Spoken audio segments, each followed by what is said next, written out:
Hello everyone, and welcome back to my channel. I want to start off today's video by apologizing for the extreme delay between uploads lately.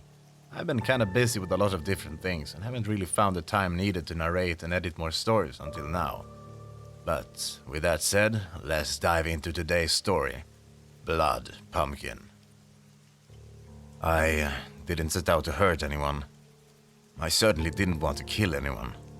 I didn't have a choice though.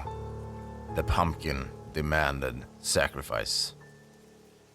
I'd bought the damn seeds, Reggie's vegetable stall. David Decker had bought his seeds from here too, I was quite sure. David was a bit of a local celebrity, you see. He'd grown the biggest pumpkins in the county for the last 5 years running, and for the last 5 years I'd had to be content with second place. This year was different though. This was the year that I beat David Decker and reclaimed my prize as the biggest pumpkin grower in the county.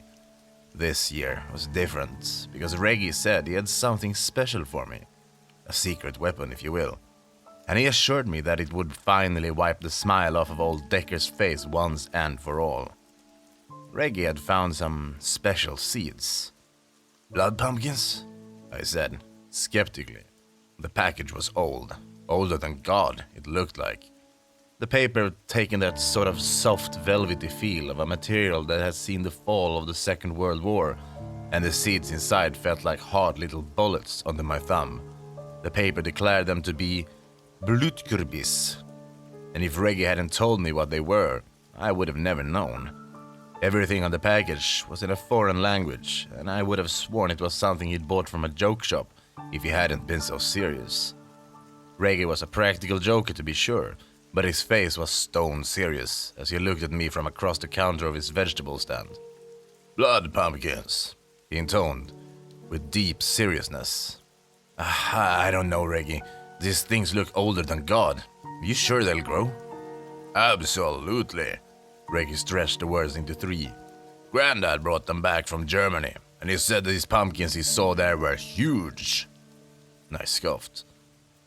Your granddad was a sodbuster just like mine, Reggie. When did he go to Germany? During the war, same as your granddad. Except your granddad spent it in Alaska. I wanted to take offense to that, but he was right. Granddad had got a very cushy post while Reggie's granddad had gotten half of his leg blown off by a potato masher and was sent home with honors. Let me get my usual spread of regular pumpkins too, Reggie, just to be safe. So, how do these work anyway? Any special instructions for these German pumpkins? Granddad always said that the man who gave him the seeds said that a sacrifice was required to see them reach their full potential. What that sacrifice was, the man wouldn't say, but Granddad figured if anyone knows anything about sacrifices, it's farmers like us. I wasn't wrong. All farming was one sacrifice after another. You sacrificed your time, your love, your family, your hair, and damn near everything else, so you could afford to keep the taxes paid and the lights on year after year. Sodbusting was nothing but sacrifice in many ways, and I figured I'd plant the seeds and see what came out of them. I honestly figured I'd get more out of the other packs of seeds than these 2 old pumpkin bullets anyway. Looking back, I realized that I had no idea about sacrifice yet. I planted the seeds, as I'd done for years and years, in the east field. As I stood up and rubbed the dirt on my hands, I looked across my field and felt the same sense of pride I always did. Corn was coming up, potatoes and yams, beans and peanuts. The fruit trees were putting out fruit in the orchard, and my 20 acres was abuzz with growth. The July sun had beaten down on me as I shaded my eyes to survey my kingdom, and I knew it wouldn't be long before harvest time, packing time, and time to take another load down to Reggie, so he could sell my wares and I could lay enough back to make it through the winter. And once I won this year's grand prize for biggest pumpkin, I'd open my own stall the following spring and sell my own wares like my father used to do. I was such a fool. The pumpkins grew slowly, as pumpkins do, but after a month, I had my eye on 3 that looked to be coming along nicely. I named them Hercules, Goliath, and Samson, and they dwarfed their fellows by quite a bit. It might seem silly to name a pumpkin, but I always named the ones I thought would be my entries into the fair that year.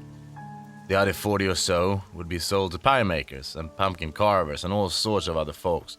But these 3 would be weighed, judged, and then made into pies by the missus for the pie contest, to be held 2 days hence.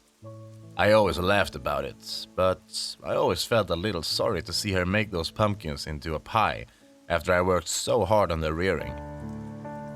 The blood pumpkin, I had named him Fritz, was set a little away from the rest, and it was so far underperforming. Fritz wasn't even as big as most of my regular pumpkins, but I kept tending him and hoping that maybe he was just a late boomer. When I'd gotten a pumpkin at all from the seeds, I had held out hope that maybe Reggie's granddad was right and that these pumpkins would be bigger than the regular ones I usually entered.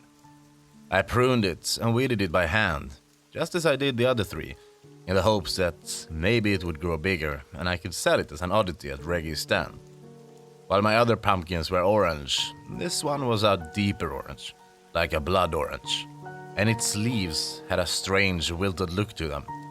I was certain it would make someone an extra creepy jack-o'-lantern when Halloween rolled around, but I really didn't have too high hopes for the stunted little thing other than that. Then, one day in August, I got a surprise. A painful surprise. I was out tending to the pumpkins, my top 3 still growing larger and fuller than the others, and while I was pruning around Fritz, I accidentally cut my hand with the shears. It wasn't a deep cut, just took a little skin off a knuckle, but like any wound, it bled a bit, and before I could snatch my finger back to put it in my mouth, a few drops of blood splattered to the earth around the pumpkin. I didn't think much of it at the time. It was just a cut after all, and I wrapped it in a bandana and got back to work. The next day, however, when I went back to check on the pumpkins, I noticed that something amazing had happened. The blood pumpkin had grown. It had been smaller than even my smallest pumpkin the day before, and now it was almost as big as Samson, the smallest of my 3 entries. I had done nothing different, nothing beside giving it my blood. And then I remember what Reggie had said. He'd said that the plant required a sacrifice, and I thought to myself that maybe this sacrifice was more than my time and energy, the sacrifice I would have to give to any crop. What if this sacrifice was my blood? As though in a daze, I pulled out my buck knife and slid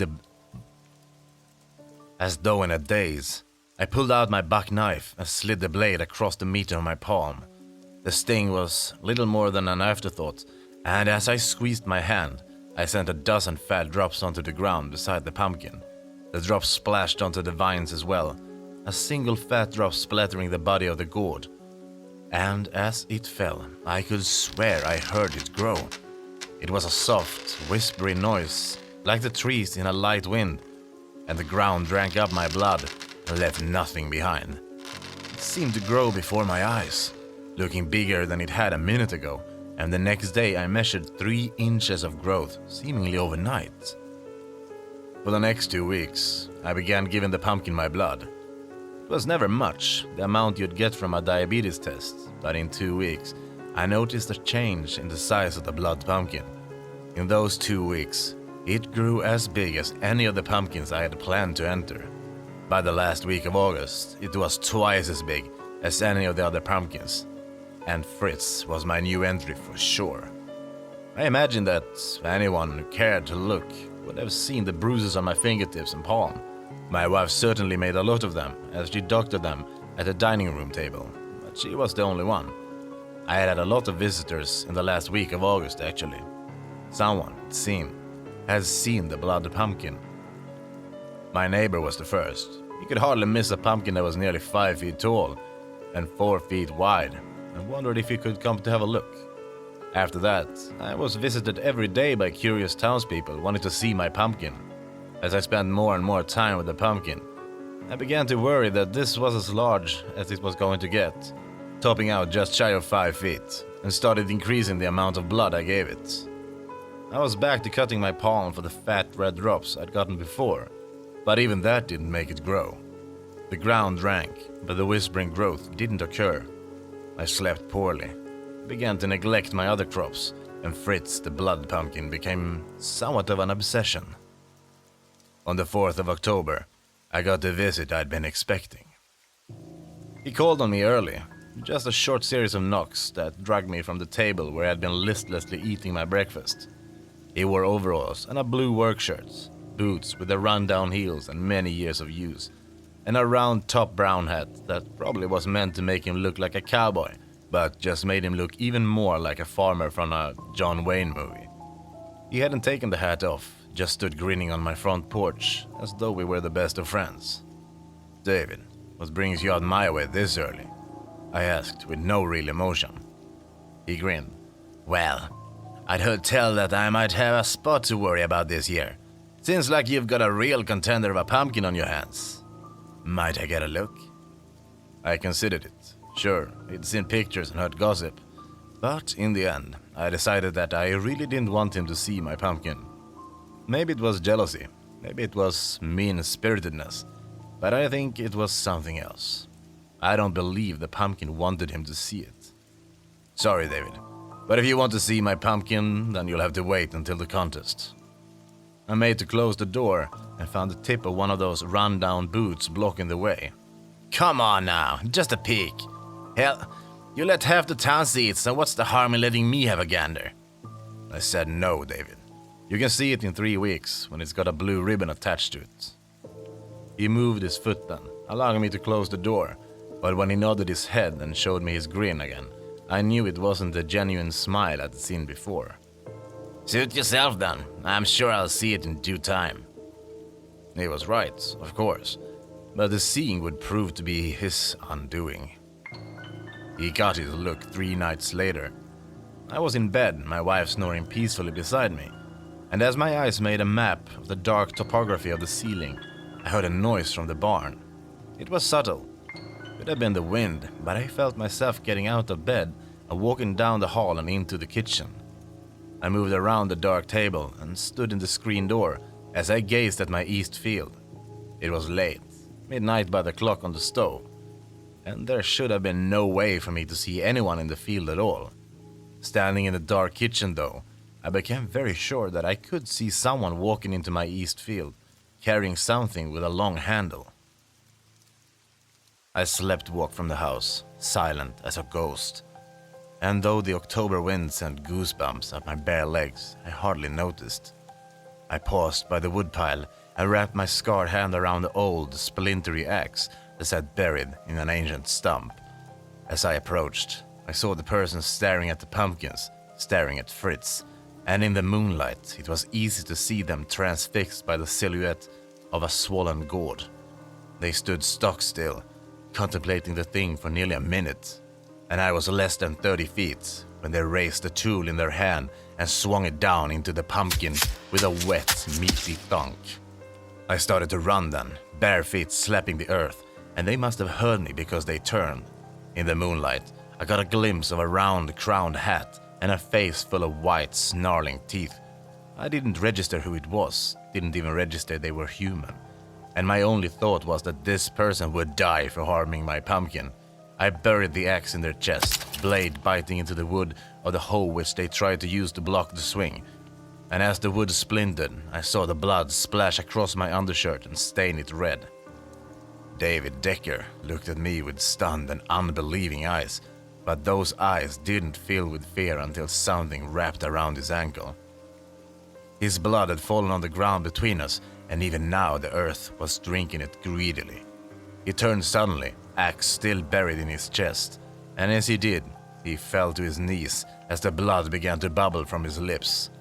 The red fell on the face of that unholy gourd, and I saw it grow and writhe before my very eyes. Its vines twined around him, long stalks wrapping around him like the coils of some monstrous snake, and all at once the earth began to writhe and churn as its roots came up to join its vines. In his terror, David struggled. His hands lashed out feebly with a broken hoe as he was dragged beneath the soil by the grasping vines. I watched, God help me, I watched, as he disappeared into the earth, and all at once I felt my knees unhinge, and I too was knee-bound on the soil of my east field. As the roots began to slide over me as well, I felt my mind slip away, as the shadow of the blood pumpkin fell across me, now 6 or 7 feet tall and 5 or 6 feet wide. I could hear it growing and groaning. It grew with a sound like thin trees in a high wind, and as I blacked out, I never expected to have another thought on God's green earth beside that last. My thought was that I had finally made my sacrifice, and that this pumpkin would take me into the earth as its next meal. I almost wished that it had. I woke in the field with my wife standing over me and the pumpkin, that 7-foot-tall behemoth of orange skin and green vines towering over us both. My shirt was clean, the ground was undisturbed, and all signs that pointed to the night's events being just a dream. Except for the broken hoe and the ugly little scar on the left side of Fritz, where the hoe had bitten into him when David swung it. David Decker was never seen again. The sheriff found his truck not far from my farm, and they came by one afternoon to ask me some questions. Had I seen him, and had he been here, and did I know anything about his disappearance? I told them no, couldn't very well tell them that one of my pumpkins had eaten him and stay out of the nut house, and they believed me. Said that the visit was just out of courtesy anyway, and that they wouldn't keep me from my harvest. The harvest that year was tremendous. The blood pumpkin wasn't the only thing that had benefited from David's sacrifice, and the yield that year was so great that I could have bought my own stand without the money from winning the contest.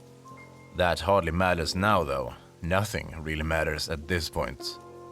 By this time I didn't care about anything but the pumpkin and keeping it happy. October 15th, 5 days before the contest, I began to notice a change in Fritz. Though still connected to the ground and still 7 feet tall, it was beginning to take on a definite sag.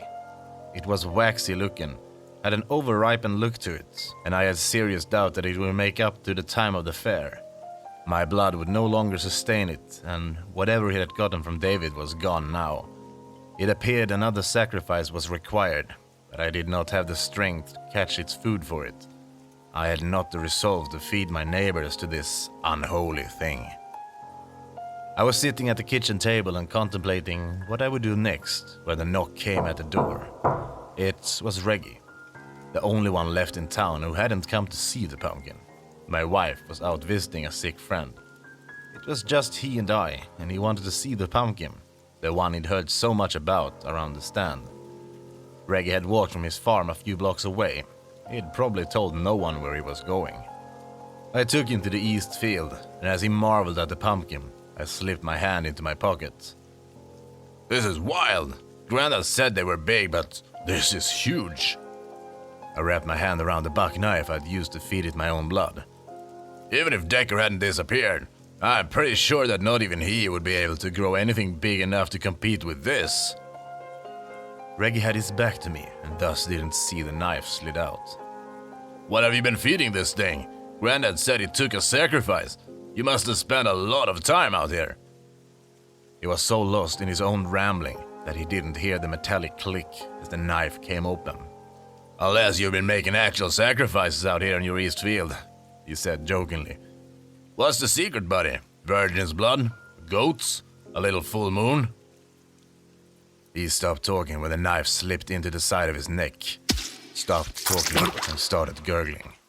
The ground accepted him, and when my wife got home from her friend's house, the pumpkin was 12 feet tall. The judges came to my house that year to see Fritz the behemoth, and I won hands down. It wasn't even a contest really. The judges couldn't find a pumpkin even half as large as mine, and when my wife came for her yearly sacrifice for the pie contest, I gave her the other 3 instead. She seemed disappointed. Maybe she had noticed what a mania this pumpkin had become for me. But she took them anyway and won the pie contest that year with the tastiest pie the judges had ever tasted. As she left my field, her arms laden with pumpkins, I first heard the slithery voice of a serpent as it offered me its apple. The voice was autumn wind and winter's promise, and I had heard it before, hadn't I? It was the voice that tells you that you can squeeze in one more crop before the winter. The voice that tells you that it won't be that cold tonight, so there's no need to bring the livestock in. The voice of creeping winter that's hungry for its sacrifice. The voice told me that if I gave it my wife, that my fame would be eternal. On that day, I turned away from it. On that day, I was strong. That year at my annual pumpkin patch, I was not so strong. I had arrayed my smaller pumpkins for sale, and even Hercules sat amongst them since he'd been spared the pie. The people milled about the patch, looking in awe at Fritz the behemoth as they made their choices, and I saw the kid when he stepped a little too close to the massive pumpkin. He was a porker, a hefty kid from a family of hefty adults, and he had stopped to stare at the pumpkin as he held one of its smaller cousins in his pudgy hands. And all at once he shifted the pumpkin under his arm and stepped towards the mountainous gourd with a hand outstretched to touch. I started to stop him. I should have stopped him, but I started to rise from my chair and raise my voice to warn him. I heard the voice of the serpent again, asking me to stand aside, commanding me to stand aside. I sat back down and cast my eyes away, but even that didn't fully save me from witnessing the end. The police were called when his absence was noticed, and they searched my fields and the forest beyond for a week without finding a thing. His parents sat at my kitchen table, his mother crying into a square of milk as my wife poured tea and assured her that he'd turn up until nearly 10 o'clock that first night. I'm lucky my wife was such a hostess, because all I could do was sit, shell-shocked, in a chair as she puttered about and made small talk. Everyone thought I was broken up about the kid, and in a way they were right. After all, it's not every day you watch a child get pulled under the soil when no one is looking. I won the contest next year too. People said I had a knack for growing pumpkins, but really it was the same one. When it got 18 feet tall and 12 feet wide, it had started to attract tourists. Some of them never made it back to wherever they were from. By that point, I was numb to the sacrifices. The pumpkin ate, the pumpkin grew, and as the tourists began to pay to see it, I found that I no longer had to grow anything to get by. The pumpkin made my farm a natural stop for tourists on the road, and they never grumbled too much about a few dollars here or there to see it. That was the year we took it on the road. We loaded it up on a flatbed trailer and took it up to county fair after county fair, so the whole state could see the world's biggest pumpkin.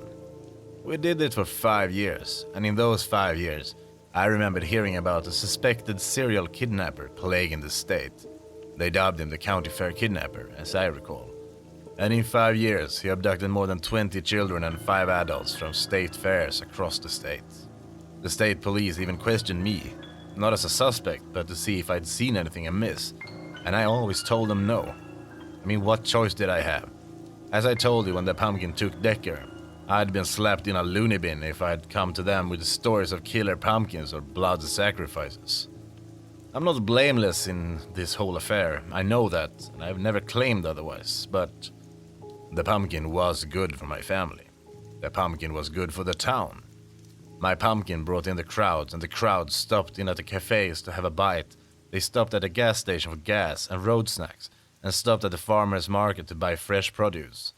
They spent their money up and down the street from May until November, and the town always had a corn maze or a fair of some sort to draw them away from the pumpkin and back into the town proper.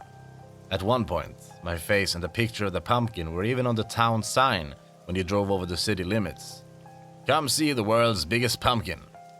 It stated in bold black letters, and at one point you could damn near see the thing from the city outskirts. In its heyday, it towered nearly 30 feet high and was wider than my house. I was blind to its feedings for the most parts.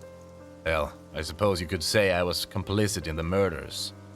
I killed 2 for Fritz, and I am responsible for all the rest that I turned aside. But I didn't really grasp its slyness, its cunning, until the last time I watched it kill, when I watched it take my wife. I was standing in the back door watching her, trying to ignore the creeping voice as it told me it must feed. She was out in the fields, tending some vegetables in the space I no longer used, and as I watched her, I began to wonder if I might resist this evil and win free. I'd been this pumpkin's puppet for nearly 8 years, 8 long years of dragging its burden across my neck, and my heart was growing heavy with the burden of that sin. As I watched her in all purity and her love, I began to think that I might escape this evil thing and be the man I once was.